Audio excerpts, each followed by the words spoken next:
할아버지, 괜찮으세요? 호텔 지배인과 VIP 손님은 그를 나무랐지만 그녀는 따뜻하게 할아버지를 살폈습니다. 그때 그녀는 몰랐습니다. 이 노인이 누군지, 또한 이 순간이 그녀의 진짜 인성을 알아보기 위한 테스트였다는 것을. 사연을 시작하기 전에 구독 버튼 눌러주시면 하루 종일 기분 좋은 행운이 여러분 삶에 깃드실 거예요. 내 손녀는 지금 해고통지서 앞에 서 있었다. 나 때문에. 내가 꾸민 이 잔인한 시험 때문에. VIP 손님은 소리쳤다. 지배인 박성우는 땀을 뻘뻘 흘리며 내게 사과를 강요했다. 아니, 정확히는 내 옆에 서 있던 28살 계약직 직원, 내 손녀 서아에게. 김노인네, 당신이 책임져야지. 허리가 90도 굽은 초라한 행색의 나를 향한 말이었다. 하지만 박성훈의 눈은 이미 다른 곳을 향하고 있었다. 손녀에게. 서아 씨, 이 사태에 대해 어떻게 생각하나? 저 지배인님, 어르신께서는 실수로. 실수? 우리 호텔에 실수란 없어. 특히 VIP 손님 앞에서는. 자네가 가까이 있었으니 관리 책임이 있지 않나? 나는 그때 알았다. 이 비열한 자가 무엇을 노리는지. 가난한 노인의 책임을 떠넘겨 자신의 평가를 지키려는 것. 그리고 그 희생양으로 가장 약한 고리, 계약직 말단 직원을 선택한 것이다. 손녀의 얼굴이 새하얗게 질렸다. 그녀의 눈동자가 흔들렸다. 부당함에 대한 분노, 두려움, 그리고 나를 향한 시선. 이 순간 그녀가 무슨 말을 하든 내 삶의 마지막 결정이 내려질 터였다. 만약 그녀가 나를 원망하고 억울함을 호소하고 자신의 무고함을 주장한다면 그것은 당연한 일이다. 인간적이고 정상적인 반응이다. 하지만 내 수조원의 유산은 그렇게 사라질 것이다. 지배인님, 손녀가 입을 열었다. 나는 숨을 멈췄다. 제 책임입니다. 제가 어르신 주변을 지나가다가 가방을 건드렸을 수도 있습니다. 죄송합니다. VIP 손님의 눈썹이 치켜 올라갔다. 박성우는 만족스러운 듯 고개를 끄덕였다. 그리고 나, 이강유는 76의 나이에 처음으로 내 심장이 이렇게 뛰는 것을 느꼈다. 그럼 이번 달 말로 계약 종료 처리하겠네. 인사팀에 통보하지. 네, 알겠습니다. 손녀는 고개를 숙였다. 떨리는 목소리였지만 그녀는 나를 쳐다보지 않았다. 원망의 눈빛도 비난의 한숨도 없었다. 오히려 그녀는 내게 다가와 나지막이 말했다. 어르신, 괜찮으세요? 놀라셨죠? 제가 모시고 가서 앉으시게 할게요. 내 팔을 붙잡은 그녀의 손이 차가웠다. 방금 자신의 생계를 잃은 손이었다. 나는 그 순간 깨달았다. 이 시험은 이미 끝났다고. 아니, 이제부터 진짜 시험이 시작될 것이라고. 왜 이 모든 일이 시작되었는지 알려면 당신은 6달 전으로 돌아가야 한다. 내가 의사로부터 마지막 선고를 받던 그날로. 회장님, 솔직히 말씀드리겠습니다. 길어야 1년입니다. 삼성의료원 VIP 병동. 대한민국 최고의 종양내과 전문의 입에서 나온 말은 간결했다. 췌장암 사기. 이미 간으로 전이. 항암 치료를 해도 생존율 5%. 창밖으로 서울의 야경이 보였다. 내가 일평생 쌓아올린 재국. 전국 42개의 특급 호텔 체인, 5만여 명의 직원, 10조 원이 넘는 자산. 그리고 그 모든 것을 물려줄 사람은 아무도 없었다. 선생님, 통증 관리는 가능합니까? 최선을 다하겠습니다. 의사가 나간 후 나는 혼자 남았다. 90평 병실에 덩그러니 76해를 살았다. 22살에 종로 뒷골목 쪽방에서 시작해 손님 한 명 한 명 발로 뛰며 모텔을 사고 다시 팔고 빚을 내고 갚으며 여기까지 왔다. 결혼 28배 했다. 이혼 32에 했다. 자식 하나 있었다. 아들 강민준. 나는 그 아이에게 아버지가 아니라 사업가였다. 결국 26살 되던 해 그 아이는 가출했다. 아버지는 호텔만 사랑하시죠. 저는 호텔의 부속품이 아닙니다. 그것이 마지막 말이었다. 10년 후 경찰로부터 연락을 받았다. 교통사고, 즉사, 장례식장에 나는 가지 않았다. 갈 자격이 없다고 생각했다. 돈을 보냈다. 장례 비용, 위로금, 내가 할 수 있는 전부였다. 그렇게 20년이 흘렀다. 이제 나는 혼자 죽는다. 10조 원을 안고 병실 문이 열렸다. 최진우 실장이 들어왔다. 30년을 함께 일한 내 오른팔. 회장님, 유언장 작성건은. 기다려. 진우. 네, 회장님. 민준이 흔적을 찾아봐. 최 실장의 눈이 커졌다. 도련님 말씀이십니까? 혹시 모른다. 뭔가 남긴 게 있을지. 알겠습니다. 사흘 후 최 실장은 한 장의 서류를 들고 왔다. 회장님, 도련님께서 결혼하셨습니다. 돌아가시기 1년 전에. 그리고 따님이 계십니다. 서류를 받아든 내 손이 떨렸다. 이름 서아. 나이 28. 직업 스카이라인 호텔 제주점 객실 관리팀 계약직. 사진이 첨부되어 있었다. 맑은 눈동자의 젊은 여성. 민준이의 눈매를 닮았다. 성이 왜 다르지? 도련님께서 혼인신고를 하지 않으신 것으로 보입니다. 따님은 모친의 성을 따르셨습니다. 모친은 출산 후 1년 만에 재혼하여 미국으로 이민을 가셨고 따님은 외할머니 손에서 자라셨습니다. 외할머니께서 5년 전 돌아가신 후로는 혼자 생활하고 계십니다. 학력은 전문대 호텔 경영학과 졸업. 성적 우수. 나는 사진을 오래 들여다봤다. 내 손녀. 내 피를 이은 유일한 혈육. 뒷조사를 해. 어디까지 하시겠습니까? 재산 상태, 교우 관계, 직장 내 평판. 전부. 2주일 후 최 실장은 두꺼운 보고서를 가져왔다. 재산 전세금 7천만 원이 전부. 비탁자금 대출 300만 원 남음. 교우 관계 좁지만 돈독함. 직장 평판 성실, 친절, 정직. 동료들의 평가 일관적으로 긍정적. 회장님, 그런데 왜? 직장 내에서 부당한 대우를 받는 정황들이 있습니다.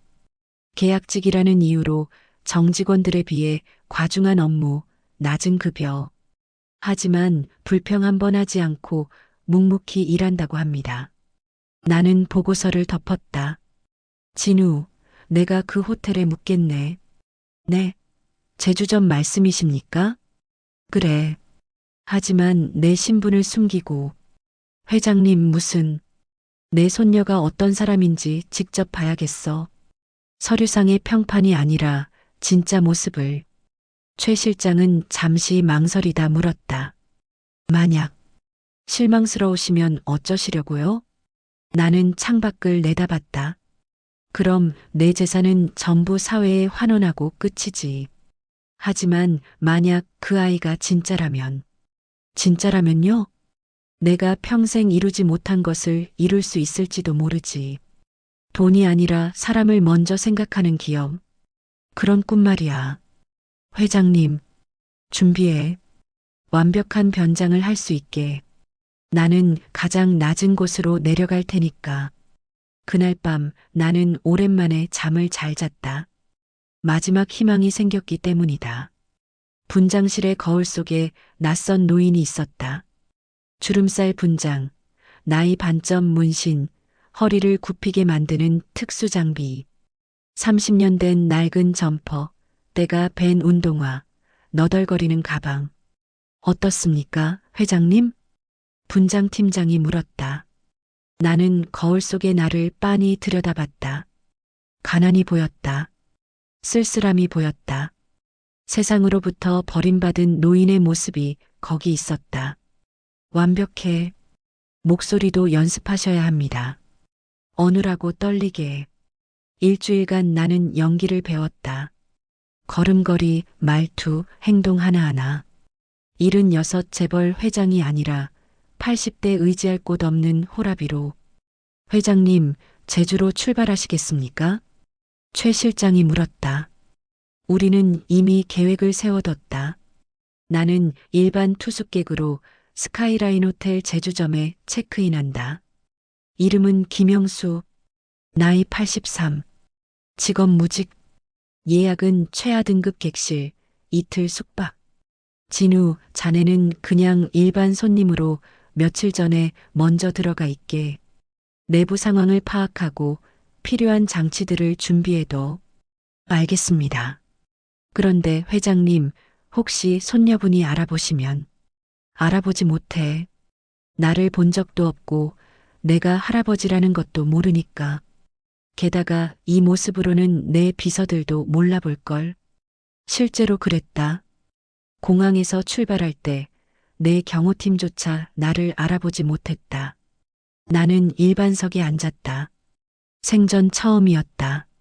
좌석이 좁았다. 승무원은 나를 거들떠보지도 않았다. 제주공항에 도착해서 택시를 탔다. 기사가 미러를 통해 나를 흘끔봤다. 어디까지 가십니까? 스카이라인 호텔이요. 아이고, 거기 비싼 데 아닙니까? 괜찮으시겠어요? 괜찮아요. 그러십니까? 기사의 눈빛에 의구심이 어렸다. 나는 창밖을 봤다. 이것이 시작이었다. 사람들이 나를 대하는 태도, 행색으로 사람을 판단하는 세상의 민낯. 호텔에 도착했다. 웅장한 로비, 샹들리에, 대리석 바닥. 내가 15년 전 지은 건물이다. 그때는 3천억을 투자했다. 프론트로 갔다. 젊은 여직원이 업무를 보고 있었다. 예약자 성함이 어떻게 되십니까? 김영수요. 신분증 확인 부탁드립니다. 신분증을 내밀었다. 물론 가짜다. 하지만 완벽한 위조. 여직원의 눈빛이 미묘하게 변했다. 내 행색을 훑어보는 게 느껴졌다. 이쪽 스탠다드 룸 예약이시군요. 이틀 숙박, 조식 불포함. 결제는 어떻게 하시겠습니까? 현금으로요. 지갑에서 낡은 10,000원짜리 지폐들을 꺼냈다. 여직원은 돈을 세면서 미간을 찌푸렸다. 40만 원 맞습니다. 여기 키 드리겠습니다. 엘리베이터는 저쪽이고. 고맙습니다. 키를 받아 돌아서는데 뒤에서 속삭이는 소리가 들렸다. 저런 분이 여기를 왜 오시지? 그러게. 좀 그렇네. 나는 멈추지 않았다. 엘리베이터를 탔다. 호텔 복도는 조용했다. 내 방은 10층, 끝에서 두 번째. 문을 열었다. 스탠다드룸. 18평. 오션뷰가 아니라 마운틴뷰. 가장 싼 방이다. 하지만 깨끗했다. 침대가 잘 정돈되어 있었다. 화장실도 말끔했다. 누가 청소했을까? 그때 문이 노크됐다. 객실 관리팀입니다. 어메니티 확인차 왔습니다. 문을 열었다. 젊은 여성이 서 있었다. 단정한 유니폼, 묶은 머리, 맑은 눈. 내 손녀였다. 어르신, 불편하신 것은 없으신지 확인하러 왔습니다. 수건 개수랑 비품 괜찮으신가요? 가까이서 보니 민준이를 더 닮았다. 목소리도 비슷했다. 내 아들이 28살 때의 목소리. 괜찮아요. 혹시 필요하신 거 있으시면 언제든 프론트로 연락 주세요. 제 명찰에 이름 있으니 저를 찾아주셔도 되고요. 명찰을 받다. 객실 관리팀 서아. 고맙습니다, 서아 씨. 그녀가 웃었다. 환한 미소였다. 편히 쉬세요, 어르신. 문이 닫혔다. 나는 한동안 서 있었다. 마지막 시험이 시작됐다. 다음 날 아침 나는 일찍 일어났다. 사실 잠을 거의 못 잤다. 떨렸다. 계획은 간단했다. 최 실장이 짜놓은 시나리오대로 움직이면 됐다. 오전 10시 복도에 나갔다. 엘리베이터 앞에서 기다리고 있는데 카트를 끌고 오는 사람이 보였다. 손녀였다. 어르신, 좋은 아침입니다. 아, 네. 카트에는 청소 도구들이 가득했다. 그녀는 땀을 흘리며 카트를 밀고 있었다. 오늘 날씨 좋죠? 잘 주무셨어요? 네, 덕분에. 엘리베이터가 왔다. 함께 탔다. 그녀가 로비층을 눌렀다. 어르신은 어디 가세요? 로비에 좀 나가보려고요. 아, 네. 저도 로비 쪽 화장실 청소하러 가는 길이에요. 문이 열렸다. 내가 먼저 내리는데 일부러 주머니에서 지갑을 꺼내다가 떨어뜨렸다. 쿵. 지갑이 대리석 바닥에 떨어졌다. 입이 약간 열려 있어서 안에 돈이 조금 보였다. 50만 원. 현금. 나는 모른 척 걸어갔다. 뒤에서 소리가 들렸다. 어르신, 어르신. 손녀가 달려왔다. 손에 내 지갑을 들고. 어르신, 이거 떨어뜨리셨어요. 나는 당황한 표정을 지었다. 아이고, 이걸. 고맙습니다. 지갑을 받아들었다. 안을 확인했다. 돈이 그대로 있었다. 어르신, 이런 곳에서 현금을 많이 들고 다니시면 위험해요. 카드 쓰시는 게 나아요. 아, 나는 카드를 잘 몰라서. 그러시구나. 조심하세요. 요즘 세상이 무섭잖아요. 고맙습니다, 서아 씨. 사례를 좀 하고 싶은데. 10,000원짜리를 꺼내려는데 그녀가 손사래를 쳤다. 아니에요. 괜찮아요. 당연히 해야 할 일인데요. 어르신 편히 다녀오세요. 그녀는 다시 카트를 끌고 갔다. 뒤돌아보지 않았다. 나는 로비 한쪽 소파에 앉아서 그녀를 지켜봤다. 그녀는 화장실로 들어갔다. 20분 후 나왔을 때 그녀의 이마에는 땀이 송송 맺혀 있었다. 최 실장이 옆 소파에 앉았다. 손님처럼 위장한 채, 회장님, 첫 번째 시험 통과입니다. 돈 앞에서 흔들리지 않았습니다. 50만 원이면 그녀의 보름치 월급입니다. 알아. 다음 시험은 언제 하시겠습니까? 오늘 저녁, 레스토랑에서. 알겠습니다. 나는 손녀를 계속 지켜봤다. 그녀는 로비를 오가며 일했다. 무거운 짐도 혼자 날랐다. 정직원들이 지나가도 도와주지 않았다. 오후 3시쯤 그녀가 잠시 쉬었다. 로비 한쪽 벤치에 앉아 물을 마셨다. 피곤해 보였다. 그때 한 투숙객 어린아이가 로비를 뛰어다니다가 넘어졌다. 울음이 터졌다. 손녀가 벌떡 일어나 달려갔다. 애야, 괜찮아? 어디 다쳤어? 아이의 무릎을 확인했다. 까졌다. 그녀는 자기 가방에서 밴드를 꺼내 붙여줬다. 아프지? 잠깐만 참아. 다 나을 거야. 아이가 그쳤다. 그녀가 웃으며 머리를 쓰다듬었다. 아이 엄마가 황급히 왔다. 어머, 죄송해요. 제가 한눈판 사이에. 아니에요. 애들은 다 그렇죠. 걱정 마세요. 나는 지켜봤다. 이것은 계획에 없던 장면이었다. 누가 시켜서 한 행동이 아니었다. 그냥 그녀의 본성이었다. 저녁이 왔다. 두 번째 시험의 시간. 레스토랑은 호텔 2층에 있었다. 오션블루라는 이름의 고급 뷔페 레스토랑. 나는 저녁 6시에 입장했다. 가장 구석 테이블로 안내받았다.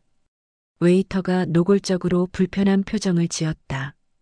음료는 뭘로 하시겠습니까? 물이요. 네. 나는 음식을 담으러 갔다. 사람들의 시선이 느껴졌다. 내 초라한 행색을 훑어보는 눈빛들. 테이블로 돌아와 앉았다. 계획대로라면 10분 후에 시작된다. 6시 10분. 입구에서 소란이 들렸다. 한 중년 남성이 큰 소리로 뭐라고 하고 있었다. 비싼 정장, 명품 시계, 전형적인 VIP 손님 행세. 사실은 최 실장이 섭외한 배우였다. 뭐야, 예약한 테이블이 없다고? 내가 분명히 3일 전에. 죄송합니다, 손님. 저희 시스템에는. 시스템이 문제지. 내가 문제야? 지배인 불러. 박성훈 지배인이 허둥지둥 나왔다. 죄송합니다, 손님. 제가 확인해 보겠습니다. 나는 조용히 일어나 화장실 가는 척 그들 옆을 지나갔다. 그리고 계획대로 실수를 저질렀다. VIP 손님 역의 배우와 부딪혔다. 내 손에 든 물컵이 그의 재킷에 쏟아졌다. 아이고, 죄송합니다. 뭐야, 이 영감탱이가. 배우의 연기가 훌륭했다. 그는 재킷을 벗으며 소리쳤다. 이거 이탈리아 명품이야. 500만 원짜리라고. 어떻게 할 거야? 나는 고개를 푹 숙였다. 죄송합니다. 제가 실수를. 박성훈 지배인이 달려왔다. 그의 얼굴이 일그러졌다. 아니, 김 선생님. 어떻게 이런. 죄송합니다, 지배인님. 손님, 정말 죄송합니다. 저희 호텔에서 세탁비와 위로금을 지불하겠습니다. 세탁비? 이건 세탁으로 안 돼. 물 얼룩이 생기면 끝이라고. 500만 원 배상해. 500만 원은 못하겠다는 거야? 박성훈의 얼굴에서 땀이 흘렀다. 그가 나를 쏘아봤다. 김 선생님, 이거 어떻게 책임지실 겁니까? 제가 돈이 없는데. 돈이 없으면 이런데 왜 와요? 당장. 잠깐만요. 목소리가 들렸다. 뒤를 돌아보니 손녀가 서 있었다. 그녀는 직원 식당에서 일을 마치고 나오는 길이었던 것 같다. 서아 씨, 너는 왜? 지배인님, 어르신께서는 고의가 아니셨어요. 실수예요. 실수든 뭐든 손님 옷을 망쳤잖아. 손녀가 VIP 손님에게로 다가갔다. 손님, 정말 죄송합니다. 하지만 어르신은 연세도 많으시고 일부러 그러신 게 절대 아닙니다. 저희 호텔에서 세탁은 물론이고 만약 복구가 안 된다면 동일한 제품으로 보상해 드리겠습니다. 당신이 뭔데 그걸 보장해? 제가 책임지겠습니다. 박성훈이 손녀의 팔을 잡아 끌었다. 귓속말로 뭐라고 했다. 하지만 들렸다. 너 지금 미쳤어? 내가 무슨 돈으로 보상해? 이번에 내 평가 완전히 망가진 거 알아? 손녀가 박성훈을 쳐다봤다. 지배인님, 손님이 더 중요한가요? 아니면 제 평가가 더 중요한가요? 저는 손님도 중요하지만 저 어르신도 똑같이 저희 손님이세요. 어르신을 이렇게 몰아세우는 건 잘못된 거예요. 박성훈의 얼굴이 붉어졌다. 너 지금 나한테 대드는 거야? 아니요. 제 생각을 말씀드리는 겁니다. VIP 손님 역의 배우가 손사래를 쳤다. 에이, 됐어요. 그냥 세탁이나 잘해주세요. 젊은 직원분도 말리는데 더 이상 뭐. 배우는 자리를 떴다. 계획대로였다.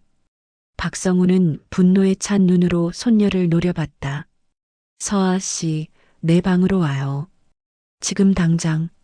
손녀는 내게로 돌아왔다. 어르신, 괜찮으세요? 미안해요. 괜찮아요. 제가 해야 할 일을 한 것뿐이에요. 그녀가 떠났다. 나는 그 자리에 서 있었다. 가슴이 뛰었다. 떨렸다. 저 아이는 진짜였다. 자신의 불이익을 알면서도 약자를 보호했다. 누가 시켜서가 아니라 본능적으로. 나는 레스토랑을 나와 복도를 걸었다. 최 실장이 따라왔다. 회장님, 2번째 시험도 통과입니다. 진우. 네, 회장님. 저 아이 평가 점수 문제 내가 직접 처리하겠네. 박성훈 그 자식 감봉 3개월. 알겠습니다. 그리고 네. 마지막 시험 준비해. 내일 밤에. 회장님, 정말 하시겠습니까? 위험할 수도. 해야 해. 마지막으로 확인해야 할 게 있어. 무엇을 확인하시려고요? 나는 창밖의 밤바다를 봤다. 진심이야. 서류상의 선행도 직장에서의 태도도 아니야. 생명이 위급한 순간 진짜 그 사람의 마음이 어디로 향하는지 그걸 보고 싶어. 최 실장은 한숨을 쉬었다. 알겠습니다. 준비하겠습니다. 다음 날은 비가 왔다. 제주의 겨울비. 차갑고 매서웠다. 나는 하루 종일 방에 있었다. 창밖을 보며 생각했다. 오늘 밤의 시험이 마지막이다. 그리고 가장 잔인하다. 저녁 8시. 계획 시간이었다. 나는 두꺼운 외투를 입고 방을 나섰다. 복도는 조용했다. 대부분의 투숙객들은 저녁 식사 중이거나 객실에 있었다. 10층 복도 끝, 비상구 근처. 최 실장이 지정한 장소였다. CCTV 사각지대. 나는 그곳에서 기다렸다. 가슴에 손을 얹었다. 심장이 뛰었다. 진짜로 아픈 것처럼. 8시 15분. 발소리가 들렸다. 손녀였다. 야간 근무를 마치고 퇴근하는 길이었다. 어르신? 그녀가 나를 발견했다. 어르신, 여기서 뭐 하세요? 나는 가슴을 움켜쥐었다. 연기를 시작했다. 아, 아파. 어르신, 어디가 아프세요? 가슴이, 숨이. 나는 바닥에 주저앉았다. 손녀가 달려와 나를 붙잡았다. 어르신, 정신 차리세요. 잠깐만요. 제가 지금 119 부를게요. 그녀가 핸드폰을 꺼냈다. 떨리는 손으로 번호를 눌렀다. 여보세요. 스카이라인 호텔 제주점이요. 10층 복도에 할아버지 한 분이 심장 발작 같은데. 네, 빨리 와주세요. 그녀는 내 옆에 무릎을 꿇고 앉았다. 코트를 벗어 내게 덮어줬다. 어르신, 괜찮으세요? 구급차 곧 와요. 조금만 참으세요. 그녀의 손이 내 손을 잡았다. 따뜻했다. 약이요? 어디 있어요? 가방 안에.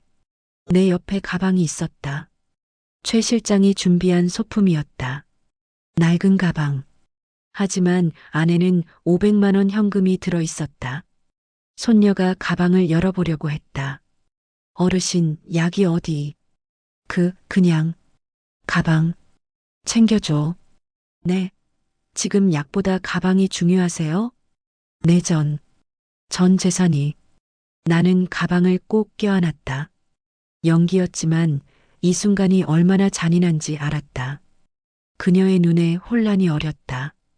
그녀는 가방을 보았다. 그리고 나를 보았다. 구급대원들이 도착했다. 환자분 여기 계십니까? 네, 여기요. 구급대원들이 나를 들것에 옮겼다. 산소 마스크를 씌웠다. 진짜 응급 상황처럼 보였다. 보호자분이십니까? 아니요. 저는 호텔 직원인데. 그럼 보호자 연락처 아세요? 모릅니다. 어르신 혼자 투숙하셨어요. 일단 병원으로 이송하겠습니다. 구급대원이 나를 옮기려는데 나는 가방을 놓지 않았다. 가방. 할아버지, 가방은 호텔에 맡기세요. 지금은 안 돼. 이건 손녀가 나섰다. 제가 갖고 갈게요. 아가씨, 보호자도 아닌데. 괜찮아요. 제가 병원까지 모시고 가겠습니다. 구급대원이 망설였다. 그럼 빨리 타세요. 손녀는 자신의 가방을 복도에 내려놓았다. 그리고 내 가방을 들고 구급차에 올랐다. 구급차 안. 사이렌이 울렸다. 비가 창문을 두들겼다. 나는 산소 마스크 너머로 손녀를 봤다. 그녀는 내 손을 잡고 있었다. 다른 손으로는 내 가방을 무릎에 올려놓고 있었다. 어르신, 괜찮으세요? 조금만 참으세요. 곧 병원 도착해요. 나는 고개를 끄덕였다. 가방, 고마워. 어르신. 그녀가 나를 똑바로 쳐다봤다. 눈물이 그녀의 눈가에 맺혀 있었다. 어르신, 돈보다 생명이 중요해요. 걱정 마세요. 제가 꼭 지켜드릴게요. 가방도 어르신도. 그 순간 나는 알았다. 이 아이는 진짜였다. 완벽하게 진짜였다. 돈을 지키되 사람을 먼저 생각하는 마음. 약자의 재산을 지켜주려는 책임감. 그리고 무엇보다 낯선 노인을 위해 자신의 퇴근 시간을 포기하고 구급차에 오른 희생. 병원에 도착했다. 나는 응급실로 옮겨졌다. 미리 짜놓은 각본대로 최 실장이 고용한 의사가 나를 진찰했다. 심장에 무리가 왔었네요. 다행히 큰 문제는 없습니다. 하루 정도 입원 관찰하시죠. 손녀가 안도의 한숨을 쉬었다. 아, 다행이다. 그녀는 내 침대 옆에 앉았다. 가방을 내게 돌려줬다. 어르신, 여기 있어요. 하나도 안 건드렸어요. 고마워. 정말 천만에요. 당연한 일한 거예요. 간호사가 왔다. 보호자분, 입원 수속하셔야 하는데요. 아, 저는 보호자가 아니고. 그럼 누구세요? 나는 손녀의 손을 잡았다. 이 사람이 내 손녀야. 손녀가 놀란 눈으로 나를 봤다. 네, 어르신 무슨. 미안해. 거짓말했어. 나는 의식을 잃는 척했다. 이것도 계획의 일부였다. 어르신, 어르신. 손녀의 목소리가 멀어졌다.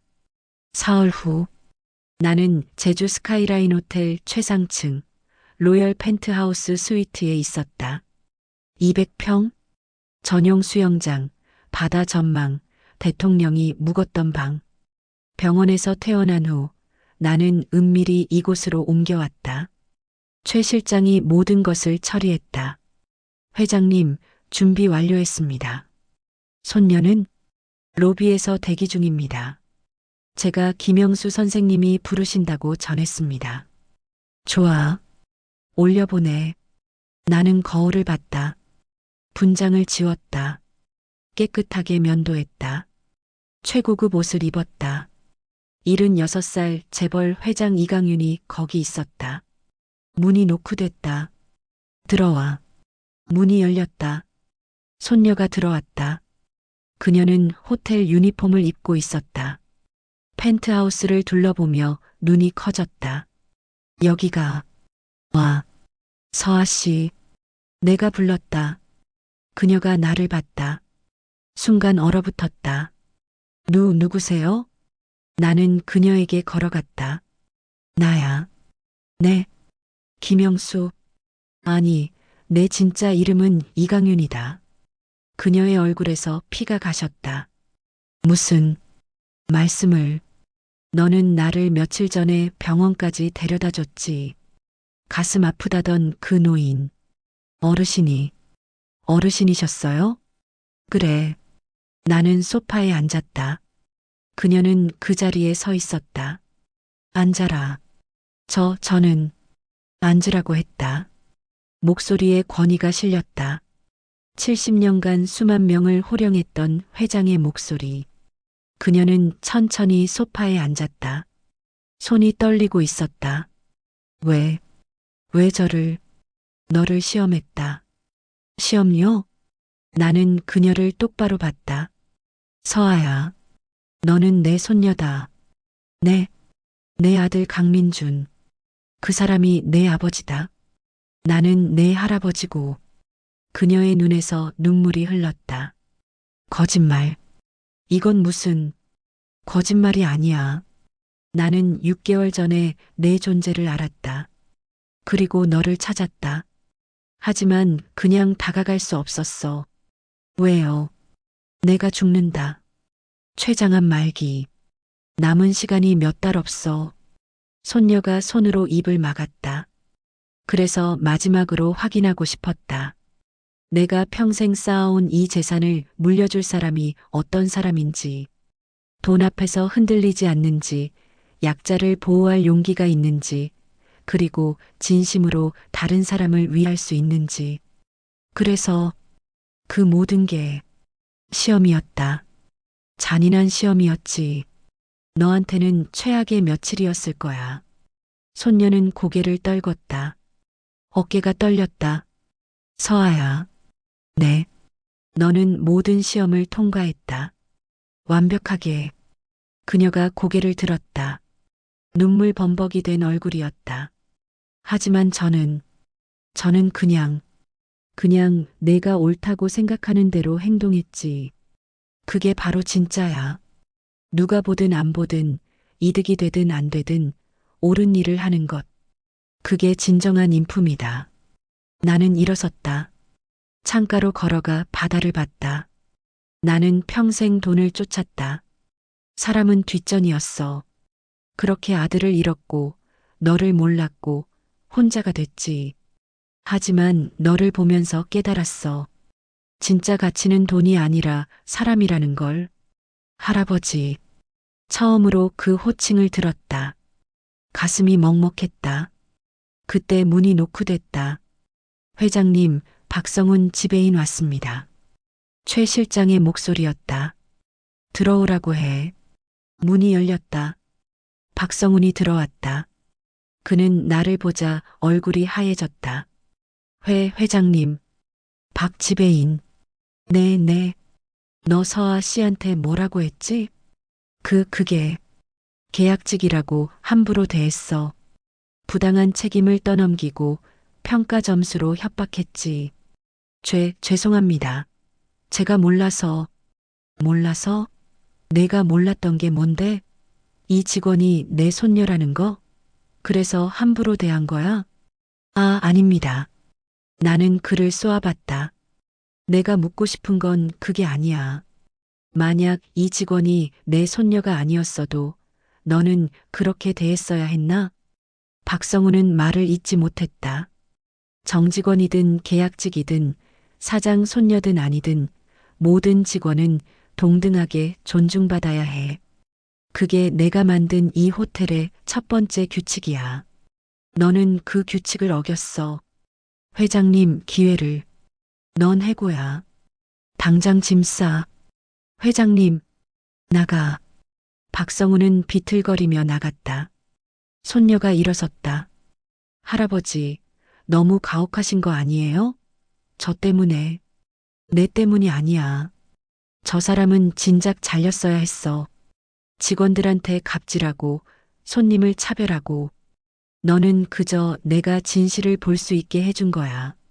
나는 그녀에게 다가갔다. 서아야, 이제부터 너는 이 호텔의, 아니, 스카이라인 호텔 체인 전체의 주인이 될 거야. 네. 저는 그럴 수 없어요.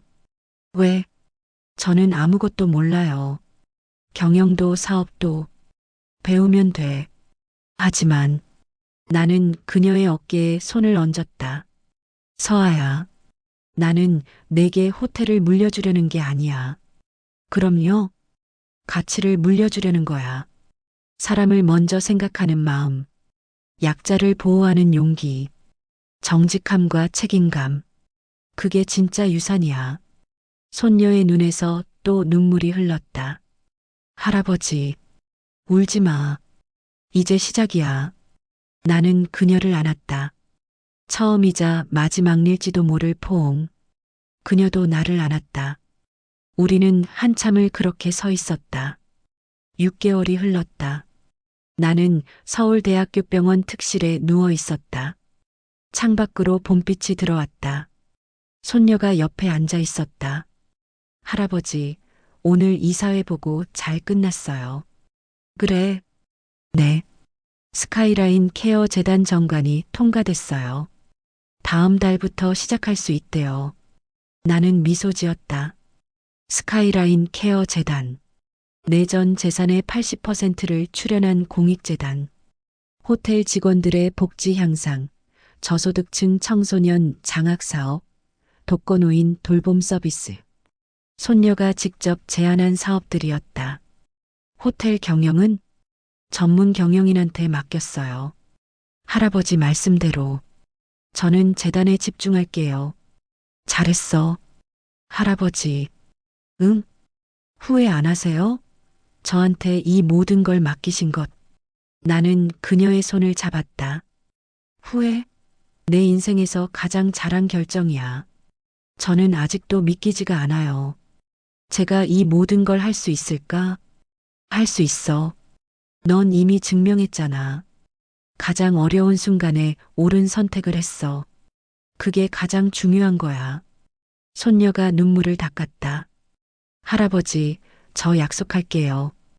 할아버지가 꿈꾸신 그 세상 꼭 만들게요. 사람이 먼저인 세상. 알아. 너라면 할 수 있어. 그날 밤 나는 편안했다. 평생 쫓아다녔던 숫자들, 계약서들, 그 모든 것들이 이제는 아무 의미가 없었다. 대신 남는 건 하나였다. 사람, 내 손녀, 내 유일한 혈육, 그리고 내가 평생 이루지 못했던 가치를 이어갈 사람. 일주일 후 나는 손녀와 함께 제주로 갔다. 호텔이 아니라 바닷가였다. 할아버지, 파도 소리 들려요? 응. 예쁘죠? 그래. 예쁘다. 우리는 모래밭에 앉아 한참을 바다를 봤다. 서아야. 네, 할아버지. 나 잘 살았지? 손녀가 나를 봤다. 그리고 웃었다. 네. 정말 잘 사셨어요. 거짓말. 나는 실패한 아버지였고 소통 못하는 회장이었어. 아니에요. 아니긴. 할아버지는 마지막에 가장 중요한 걸 하셨어요. 진짜 가치를 찾으셨잖아요. 그리고 그걸 저한테 물려주셨고요. 나는 하늘을 봤다. 구름이 흘러갔다. 서아야, 약속해. 네. 돈에 휘둘리지 마. 사람을 먼저 생각해. 그리고요? 행복해라. 그게 할아버지가 가장 바라는 거야. 네, 할아버지.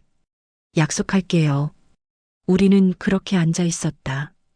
할아버지와 손녀. 마지막 시간. 3개월 후. 장례식은 조용했다. 손녀의 요청이었다. 빈소에는 사진 한 장. 내가 손녀와 제주 바닷가에서 찍은 마지막 사진. 조문객들이 줄을 이었다. 직원들, 거래처, 정치인들. 하지만 가장 많은 사람들은 다른 이들이었다. 호텔 객실 직원들, 주방 직원들, 경비 아저씨들, 청소 아주머니들. 그들은 헌화하며 말했다. 회장님, 감사했습니다. 회장님 덕분에 제 딸이 대학 갔어요. 회장님, 편히 쉬세요. 손녀는 그들 한 명 한 명에게 고개를 숙였다. 장례식이 끝난 후 손녀는 빈소에 혼자 남았다. 할아버지. 그녀가 사진을 쳐다보며 말했다. 제가 할아버지 뜻 이어갈게요. 사람이 먼저인 세상 꼭 만들게요. 사진 속에 나는 웃고 있었다. 평생 지어본 적 없는 환한 미소로. 1년 후 스카이라인 케어 재단 개소식. 손녀는 단상에 섰다. 수백 명의 사람들이 박수를 쳤다. 오늘 이 재단을 시작하며 제 할아버지가 남기신 말씀을 전하고 싶습니다. 그녀가 원고를 펼쳤다. 내가 마지막으로 쓴 편지였다. 진정한 부는 통장 잔고가 아니라 당신이 도운 사람들의 미소에 있습니다. 진정한 성공은 얼마나 많이 가졌느냐가 아니라 얼마나 많이 나누었느냐로 측정됩니다. 나는 76년을 살고 나서야 이것을 깨달았습니다. 부디 여러분은 나보다 일찍 깨닫기를 바랍니다. 청중들이 조용히 들었다.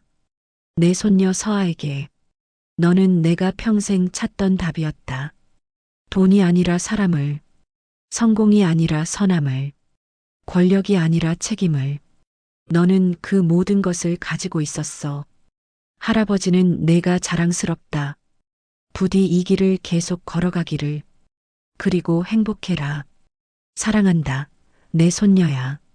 손녀의 목소리가 떨렸다. 하지만 그녀는 끝까지 읽었다. 박수가 터져 나왔다. 행사가 끝난 후 손녀는 재단 사무실로 갔다. 벽에는 사진이 걸려 있었다. 할아버지와 손녀가 바닷가에서 웃고 있는 사진. 그녀는 사진을 보며 미소 지었다. 할아버지, 저 잘하고 있죠? 대답은 없었다. 하지만 그녀는 알았다. 바람이 불어왔다. 따뜻한 봄바람. 창밖으로 햇살이 쏟아졌다. 새로운 시작이었다. 그로부터 5년이 흘렀다.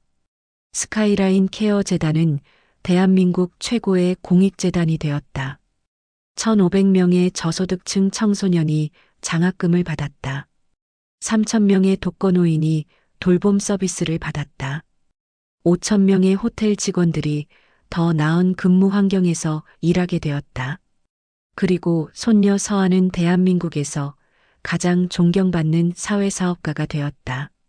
어느 날 한 기자가 인터뷰에서 물었다. 이사장님, 할아버지께서 돌아가시기 전에 하신 그 시험, 지금 생각하면 어떠세요? 혹시 배신감 같은 건 없으셨나요? 손녀는 잠시 생각하다가 대답했다. 아니요. 오히려 감사해요. 할아버지는 저를 시험하신 게 아니었어요. 제 안에 있는 진짜 저를 발견하게 도와주신 거였어요. 무슨 뜻인가요? 저는 그냥 제가 옳다고 생각하는 대로 행동했을 뿐이에요. 그런데 그게 가치가 있다는 걸 할아버지가 알려주신 거죠. 세상은 때로 우리에게 틀렸다고 말해요. 착하면 손해본다고, 정직하면 바보 취급당한다고. 하지만 할아버지는 제게 보여주셨어요. 그게 진짜 힘이라는 걸. 할아버지께서 가장 원하셨던 게 뭐라고 생각하세요? 손녀는 미소 지었다. 행복이요. 제 행복. 그리고 다른 사람들의 행복. 할아버지는 평생 돈을 쫓으셨지만 마지막에 깨달으셨어요. 진짜 부는 사람이라는 걸. 인터뷰가 끝난 후 손녀는 할아버지 산소를 찾았다. 제주 바다가 보이는 언덕이었다. 할아버지가 원했던 곳. 할아버지, 저 왔어요. 그녀는 묘비 앞에 꽃을 놓았다. 묘비에는 이렇게 적혀 있었다. 이강윤, 1949년에서 2025년. 사람을 사랑한 기업가. 할아버지가 가르쳐 주신 대로 살고 있어요. 사람을 먼저 생각하고 약자를 보호하고 정직하게 살고 있어요. 바람이 불었다. 그리고 할아버지, 저 행복해요. 정말 행복해요. 그녀는 묘비에 손을 얹었다. 시험해 주셔서 감사해요. 저를 믿어주셔서 감사해요. 그리고 목이 메었다. 사랑해 주셔서 감사해요, 할아버지. 햇살이 그녀를 비쳤다. 묘비 옆에는 작은 표지판이 있었다. 재단에서 만든 것이었다. 이강윤 회장 추모 벤치. 이곳에 앉아 바다를 보며 생각해 보세요. 당신에게 진정한 가치는 무엇입니까? 손녀는 벤치에 앉았다. 바다를 봤다. 파도가 밀려왔다 밀려갔다. 그녀는 생각했다. 할아버지의 마지막 시험. 그것은 잔인한 시험이 아니었다. 사랑의 시험이었다. 나를 믿을 수 있는지, 내가 이 세상을 더 나은 곳으로 만들 수 있는지 확인하는 시험. 그리고 나는 통과했다. 아니, 우리가 함께 통과했다. 할아버지와 손녀. 두 세대가 만나 새로운 유산을 만든 것이다. 돈이 아니라 가치를, 권력이 아니라 책임을, 성공이 아니라 선함을. 손녀는 일어섰다. 돌아가야 할 시간이었다. 재단에서 기다리는 사람들이 있었다. 할아버지, 다음에 또 올게요. 좋은 소식 들고 올게요. 그녀는 산을 내려갔다. 뒤돌아보니 묘비가 햇살에 반짝이고 있었다. 마치 할아버지가 웃고 있는 것처럼. 그리고 그녀도 웃었다. 세상을 향해, 미래를 향해, 할아버지가 꿈꾸던 그 세상을 향해